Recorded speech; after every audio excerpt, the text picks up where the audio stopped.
The sea is alive. It growls, it rages, it claws at the cliffs with waves like battering rams. The air is thick with salt and spray, a mist that stings the eyes. Winds scream across the rocks, shredding sails and snapping masts. Lightning flashes, illuminating water as black as ink. For centuries, sailors called this headland cursed, the Cape of Storms, a place where two mighty oceans collide in endless war. Many prayed before reaching it. Many never returned. To pass it was triumph. To fail was death. And even today, the sea has not forgotten its hunger.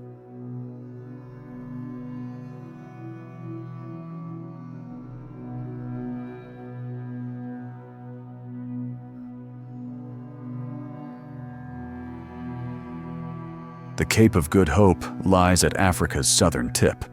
To the west, the Atlantic. To the east, the Indian Ocean. Their waters converge in a violent embrace. Cold currents from the south slam into warm streams rushing north. The result is chaos. Waves without rhythm, winds without mercy. In 1488, Bartolomeu Dias, a Portuguese navigator, first rounded the headland. He named it the Cabo das Tormentas, the Cape of Storms. His ships were battered, his crew terrified. They barely survived. But the discovery was monumental.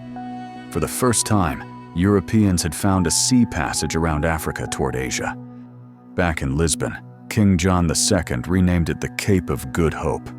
It was rebranded not as a warning, but as a promise. A gateway to the riches of India, to spices, gold, and trade. But renaming the Cape did not change the sea. Ships continued to wreck. Storms continued to kill. The ocean kept its true name, whispered in fear by sailors, the Cape of Storms. To approach the Cape was to enter a gauntlet. Sailors described the horizon darkening with sudden clouds, winds shifting without warning. One moment calm, the next a hurricane. The Benguela Current sweeps cold water north from Antarctica. The Agulhas Current drives warm Indian waters south. When they collide, the sea twists into towering swells. Rogue waves form, walls of water, 30 meters tall, rising from nowhere. Entire ships vanished beneath them. The Dutch East India Company lost vessels here. Spanish treasure ships sank, their gold swallowed forever. British frigates disappeared, leaving only wreckage scattered across the coast. The shoreline became a graveyard. The Arniston, a British transport ship, wrecked in 1815. Of 378 aboard, only 6 survived. They crawled ashore, half drowned, shivering and alone. A village later took its name from the tragedy. Stories of survival are rare. Most ended in silence. Sailors spoke of waves that sounded like thunder, of masts snapping like gunshots, of men swept overboard, their screams swallowed by the storm. And then, the legends, the Flying Dutchman, a cursed ship doomed to sail the Cape forever. Its captain, Van der Decken, defied the storm, swearing he would round the Cape no matter what. The sea answered with damnation. Sailors claimed to see his phantom vessel glowing red, cutting through the mist. To glimpse it was a death omen. Even modern ships are not safe. Steel hulls have been bent by Cape rollers. Tankers tossed like toys. The ocean here is not past. It is present, waiting, watching, testing every vessel that dares its waters. Every crossing was a gamble. Sailors kissed the ground before departure. They wrote letters they knew they might never send. Hope and terror bound together, all balanced on the edge of the storm. But the Cape is more than water and rock. It is myth. It is memory. It is the weight of centuries. Indigenous Khoikhoi people spoke of spirits in the sea, ancestors who controlled the winds, disrespect the waters, and storms would rise in punishment. For them, the Cape was alive, a being to be feared, not conquered. European sailors layered their own beliefs upon it. They swore they heard ghostly voices on calm nights, the cries of men drowning, the echo of wood splitting, strange lights flickering offshore like lanterns on ships long dead. The Flying Dutchman remained the most famous. In 1942, sailors aboard HMS Jubilee swore they saw a ghost ship glowing red in the distance, vanishing into mist. The legend survived centuries, carried by whispers across oceans. Yet for those who reached land, survival was no guarantee.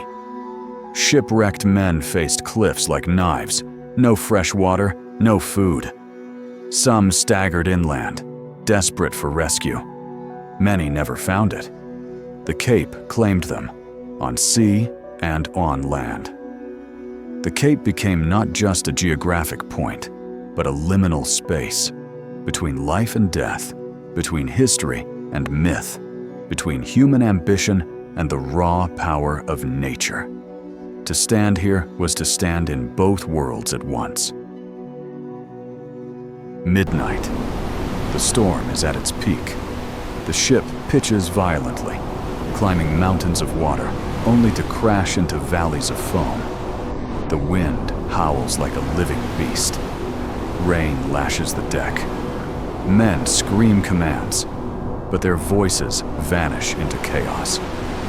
Then, the rogue wave, a wall of black water surging higher than the masts. For one heartbeat, time freezes. Lanterns sway, eyes widen. Every man knows what is coming. The wave strikes. It slams into the hull with the force of an earthquake. The ship rolls, timber snapping, sails ripping. Men are torn from the deck, vanishing into the abyss. Barrels break loose, crashing into walls. The captain clings to the wheel, knowing it is futile. When the sea calms, nothing remains. No ship, no men. Only foam drifting in silence. Another offering to the Cape of Storms. Another story swallowed whole. Today, the Cape of Good Hope is visited by tourists, not sailors. They stand on its cliffs, gazing at endless horizons. They see beauty, blue seas, soaring seabirds, rolling green hills. But beauty hides memory. Beneath the waves lie centuries of wrecks, hulls rotting in the deep, anchors clinging to sand, cannons encrusted with coral, bones resting in silence. The storms still come. In winter, winds scream at hurricane force. Waves rise as if to devour the land. Scientists study the chaos. Sailors remain wary. Technology has advanced, but the ocean does not care. The Cape is both warning and inspiration. It broke ships, it broke men. Yet it also connected worlds. It opened trade routes. It brought cultures into contact, for better or worse. It proved that humanity would risk everything in pursuit of hope. That duality remains. To stand on the Cape is to stand where despair and promise meet. It is to hear the whispers of storms past. Stand at the edge of the Cape today. Feel the wind claw at your clothes. Hear the roar of waves far below. The horizon stretches infinite, indifferent. You are small. The sea is eternal. For centuries, sailors faced this view from the decks of fragile ships. They felt the same dread, the same awe, the same realization that here, man is nothing against the storm. The Cape of Good Hope, the Cape of Storms. Two names, one truth, a place where hope and death sail side by side. And though centuries have passed, the storms remain. The waves still rise, the cliffs still stand, the winds still howl, and the sea still remembers.